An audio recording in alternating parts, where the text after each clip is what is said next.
అందరూ రెండు చేతులు పైకెత్తి బిగ్గరగా చెప్పాలి, స్వామియే. ఎంత బిగ్గరగా చెబితే అయ్యప్ప స్వామికి అంత దగ్గర అయిపోతాం. ఈరోజు సిగ్గు బిడియాలు ఎక్కడ పడతామంటే దేవుడి దగ్గర ఒకటే కదా. ఈ వినాయక చవితి, దసరా, నవరాత్రి ఉత్సవాలు అయినప్పుడు ఊరేగింపులో గెంతండరా అంటే తాగి తందనాలాడి గెంతడం సిగ్గు అనిపించదు. నిజంగా ఈ యొక్క కార్యక్రమం చేసుకున్నటువంటి మధ్య సత్యారావు గారికి పీఠానికి ఇంచుమించుగా ఒక 30-40 సంవత్సరాల అనుబంధం ఉంది, పెద్ద స్వామి దగ్గర నుంచి కూడా. మరి అటువంటి సందర్భంలో మరి ఈరోజు అదృష్టం ఏమిటో తెలుసా? రేపు నేను శబరిమల వెళ్తున్నాను దర్శనం కోసం. 26వ తారీఖున దర్శనం ఏర్పాట్లు చేస్తున్నారు అక్కడ. రేపు ఉదయం బయలుదేరాలి. అసలు నేను మర్చిపోయాను, భీములు వెళ్ళిపోయాను. మళ్ళీ రాజు ఫోన్ చేసి, స్వామి ఖచ్చితంగా మీరు సాయంత్రం ఉండాలని అంటే మళ్ళీ మీ అందరి కోసం వచ్చాను తప్పితే లేకపోతే రావాల్సిన పని లేదు. మీరు ఇక్కడ ఎంత భక్తి శ్రద్ధలతో ఉంటారో ఆ భక్తి శ్రద్ధలన్నీ నేను గమనించి రేపు నేను అయ్యప్ప స్వామికి వెళ్ళి అక్కడ మిమ్మల్ని రెఫర్ చేస్తాను. ఏమి మీరు ఎంత శ్రద్ధగా ఉంటారో గమనిస్తాను, మరి ఎంత భక్తిగా ఉంటారో కూడా చూస్తాను. స్వామి మృగాలుగా బతుకుతున్నాయి, కానీ మనిషి మాత్రం మనిషిగా బ్రతకలేకపోతున్నాడు. ఆ మృగాలకు ఉండే లక్షణాలు పోలుకుని తెచ్చుకుని ఈడు వల్ల బ్రతుకుతున్నాడు కదా. ఈ రోజు అందువల్ల మనం ఏం చేస్తున్నాం? బొట్లు తీసుకొని భక్తులను చెప్పుకుంటున్నాం తప్పితే ఆ భగవంతుడి యొక్క ఆలోచనలకు, ఆశయాలు దగ్గర లేకుండా బ్రతుకుతున్నాం. ఆఖరికి 80 సార్లు 70 సార్లు కొండకెళ్ళా మాలు వేసామని చెప్తాను తప్పితే కనీసం దీక్ష అంటే ఏంటో కూడా మనకు తెలియదు. పొరపాటున ఏ కొత్తగా మాలేసిన స్వామి, స్వామి గురుస్వామి ఈ దీక్ష అంటే ఏంటి, ఆ దీక్ష అన్న మాటకు అర్థం అంటే ఏంటంటే అయ్యా నీకెందుకు స్వామి ముందు చేయొద్దు అంటాడు గురుస్వామి. ముందు ఆయన కూడా తెలిస్తే కదా. మీరు ఒకటే బాగా గుర్తుపెట్టుకోండి, మనం చేసేయడం గొప్ప కాదు, చేసిన దాని మీద అవగాహన కలిగి చేయడం గొప్పతనం. అందువల్ల ఏంటంటే ఇవాళ ఒక మంచి అవకాశం ప్రతి ఒక్క మనిషికి కూడా పరివర్తన చెందేందుకు, సత్ప్రవర్తనతో, సద్గుణాలతో, సంస్కారవంతంగా బ్రతికేందుకు ఒక అలవాటు చేసేదానికి అయ్యప్ప స్వామి దీక్షలు ఎంతో ఉపయోగపడతాయి అన్నమాట. అందుకు చక్కగా మరి మంచి హుషారు మీద, మంచి రౌజ్ మీద పాడుతున్నారు. మధ్యలో మాట్లాడేసరి కొంతమంది స్వాములు ఏటి స్వామి మధ్యలో వచ్చి మా క్లాస్ పీక్ అనుకుంటారు. మనం అదే దారిలోకి వచ్చేస్తాం. కానీ కొన్ని మాటలు విని తర్వాత పాట పాడి నేను ముగించేస్తాను. మాట్లాడాలా, పాట పాడి ముగించి వెళ్ళిపోవాలా? ఏమండి? కొంతసేపు మాట్లాడి తర్వాత పాట పాడి వెళ్ళాలంటే కొద్ది టైం పడుతుంది. లేదు ఇదంతా మాకెందుకు ఈ క్లాస్ అనుకుంటే ఒక పాట పాడి ముగించేస్తాం. సరే, ఈరోజు అవసరాలు వస్తే దేవుడు కావాలా? అవసరానికే దేవుడు చూస్తున్నాం తప్పితే దేవుడు అవసరం మనం బ్రతకట్లా. పక్క మతస్థులకి మనకి ఉన్న తేడా.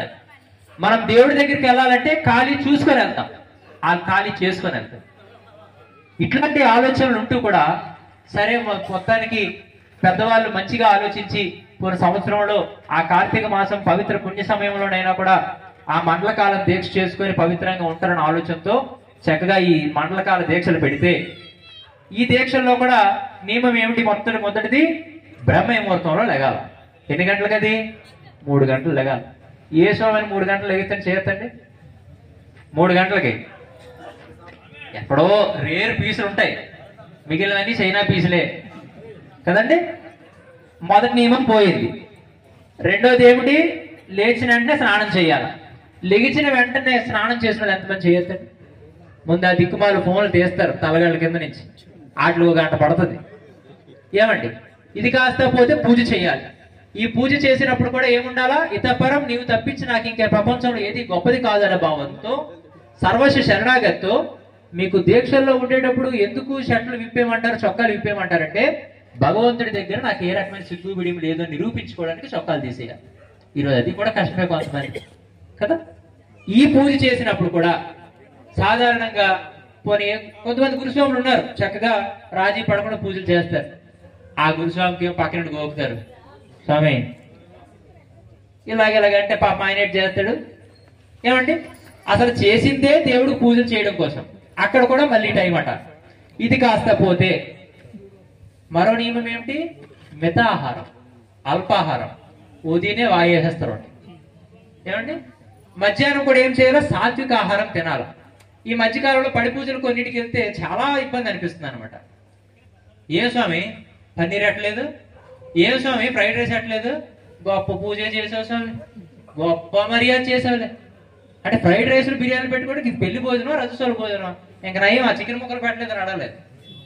నిజమండి? ఇప్పుడు స్వామిసారమే స్వామి, అందరికీ స్వామిసారమే.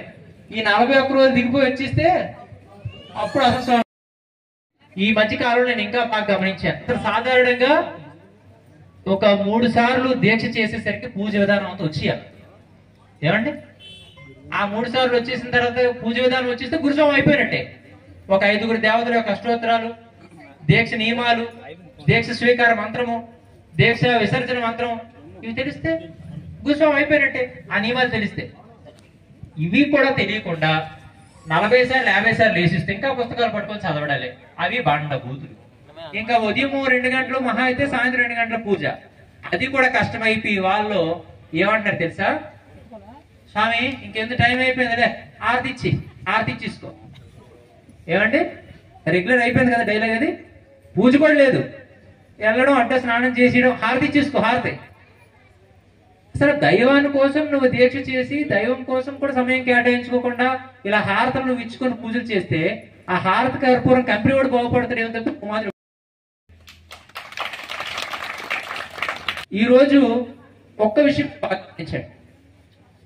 దేవుడు నాకేమి ఇచ్చాడు, దేవుడు నాకేం చేశాడని చాలా మంది అడ్డగోలు ప్రశ్నలు వేస్తారు. ఈ రోజు సైన్స్ అని చెప్పి మనం చాలా పొగరగా ఆలోచిస్తున్నామే.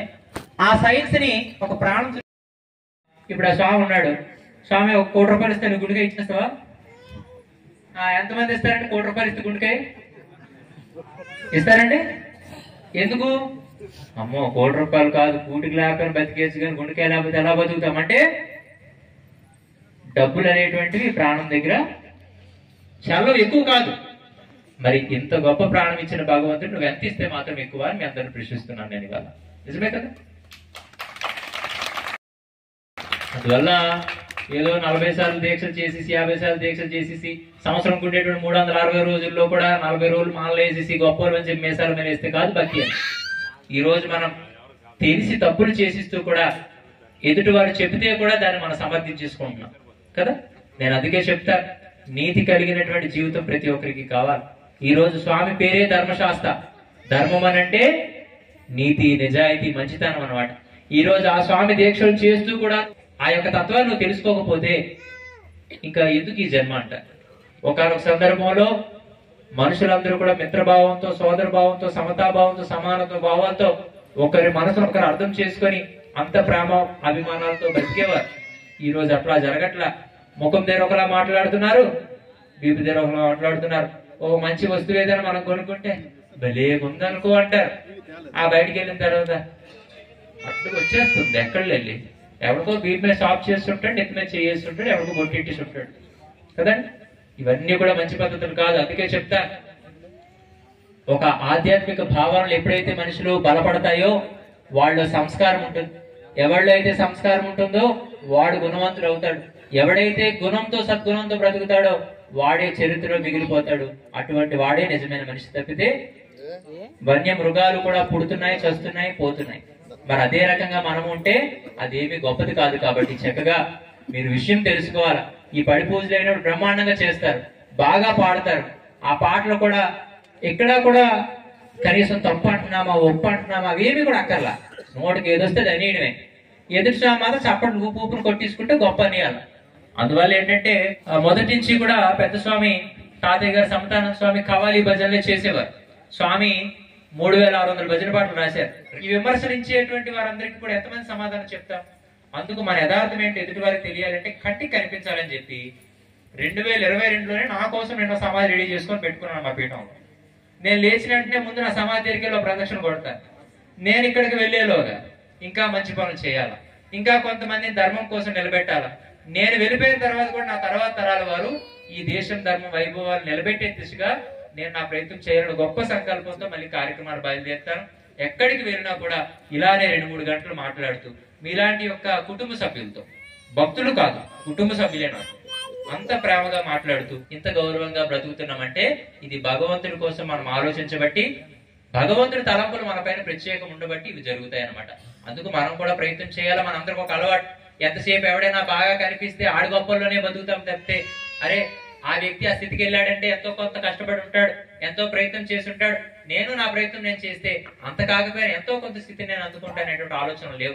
ఎవడైనా సెలబ్రిటీ కనిపిస్తే ఆడుతూనే సెల్ఫీలు తీసుకుంటాం తప్పితే నాతోటి ఇంకోటి సెల్ఫీలు తీసుకునే స్థాయికి నేను ఎదగాలని మాత్రం మనం ఆలోచించట్లేదు. ఇవన్నీ కూడా మనం తెలుసుకోవాల్సిన అంశాలు. కాబట్టి చక్కగా మరి ఈ రోజు మంచి ఒక సందర్భం కదా. మీరు ఎన్నో పడిపూజలు చూసుంటారు, కానీ ఎక్కడైనా ఇటువంటి వాతావరణం జరిగిందా? ఏమండి, ఇదంతా అదృష్టమే కదా. ఇదే భగవంతుడు అయ్యప్ప స్వామి మనందరికి ఇచ్చినటువంటి ప్రసాదమే అనుకోవాలి. తాను మాట్లాడుకున్నా తాను ప్రతినిధిగా ఒకరిని పంపించి ఈ రోజు మీ అందరికి మాట్లాడి వినిపించాడని విశ్వాసం మీకు కావాలి ఖచ్చితంగా. అర్థమైందా? అందుకు చక్కగా మరి ఒక పాట పాడేద్దాం. నాకు కూడా నేను మళ్ళీ వైజాగ్ వెళ్ళిపోవాలి చెప్పారు కదా, రేపు ఎక్కడికి వెళ్తాను కదా. అందుకు చక్కగా పాడేటప్పుడు అంత భక్తిగా స్వామి నీ దీక్షలు చేసేమయ్యా, నీ దర్శన భాగ్యమునే కోరేమయ్యా, దండిగా దండాలు పెట్టి మొక్కేమయ్యా, అండాదండా నీవని వేడేమయ్యా. బానే ఉందా? పాడొచ్చు కదా. ఏదో మీ అంత గొప్పగా పాడలేను కానీ చిన్న ప్రయత్నం చేస్తాను. చిన్న సంగతి తెలియాలంటే యూట్యూబ్ తిరిగేయండి. ఏమి పాడియండి అని వదిలేసరే రేపు వదిలి శబరిమల వెళ్ళాలని మర్చిపోయాను అనుకో, రాత్రి మీరు పడుకుని పోతారు ఏమో తప్పితే రాత్రి అంతా నిలబడి పాడుతారు. మీకు ఇంకో విషయం తెలుసా? నేను చిన్నప్పుడు 7 సంవత్సరాలు ఉండేటప్పుడు నాకు ఎవరు నేర్పించకుండా డోలకు వాయించడం వచ్చు, అక్కడున్న కీబోర్డ్ వాయించడం వచ్చు. నేను పాటలు రాసుకుంటాను, పాటలు పాడుకుంటాను. నాకు అవసరమైన ప్రతి పని నేను చేసుకుంటాను. నాకు ఎవరి మీద ఆధారపడాల్సిన పనిలే. ఇది కూడా భగవంతుడు ఇచ్చిన అవకాశమే. ఏమి అందుకేమంటున్నాం? స్వామి నీ దీక్షలు చేసేమయ్యా, నీ దర్శన భాగ్యమునే కోరేమయ్యా. స్వామి నీ దీక్షలు చేసేమయ్యా, నీ దర్శన భాగ్యమునే కోరేమయ్యా, దండిగా దండాలు పెట్టి మొక్కేమయ్యా, అండాదండా నీవని వేడేమయ్యా. ఆ స్వాములు ఏమంటారంటే, స్వామి కొద్దిగా ఒకసారి పెంచితే బాగుంటుందేమో అని అడుగుతున్నాడు కదా. ఏం బాబు ప్యాడ్స్ నీ పేరేంటి ఒకసారి అడుగుతున్నాడు స్వాములు. స్వామి నీ దీక్షలు చేసేమయ్యా, నీ దర్శన భాగ్యమునే కోరేమయ్యా, దండిగా దండాలు పెట్టి మొక్కేమయ్యా, దండిగా దండాలు పెట్టి మొక్కేమయ్యా, అండాదండా నీవని వేడేమయ్యా, స్వామి నీ దీక్షలు చేసేమయ్యా, నీ దర్శన భాగ్యమునే కోరేమయ్యా.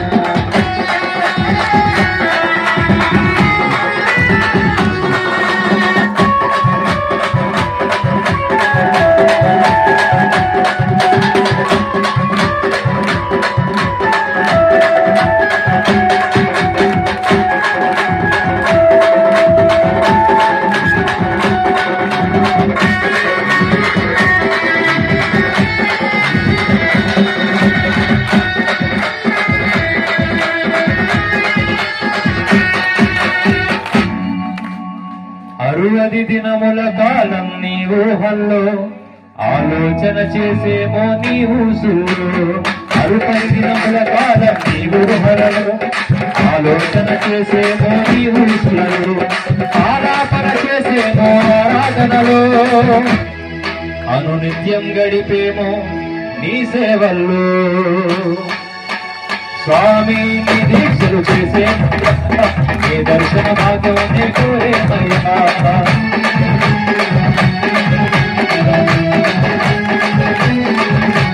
స్వామి దీక్షలు చేసేమయ్యా, నీ దర్శన భాగ్యమునే కోరేమయ్యా.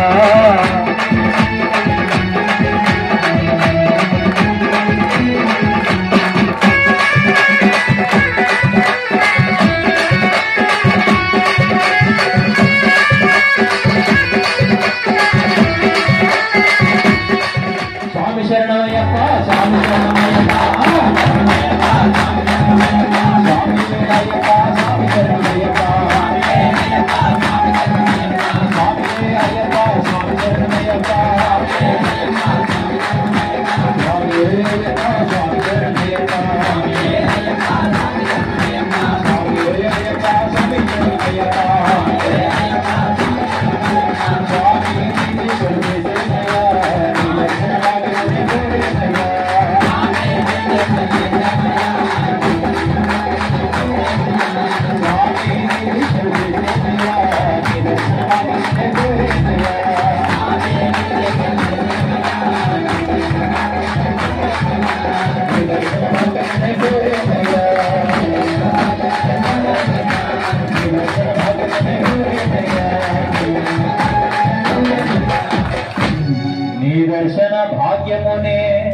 స్వామి అది మీ అందరికీ కూడా పరిపూర్ణమైన ఆశీస్సులు తెలియజేస్తూ మీ అందరికీ కూడా అయ్యప్ప స్వామి మంగళాశాసనాలు అందిస్తూ సెలవు తీసుకుంటూ జై హింద్.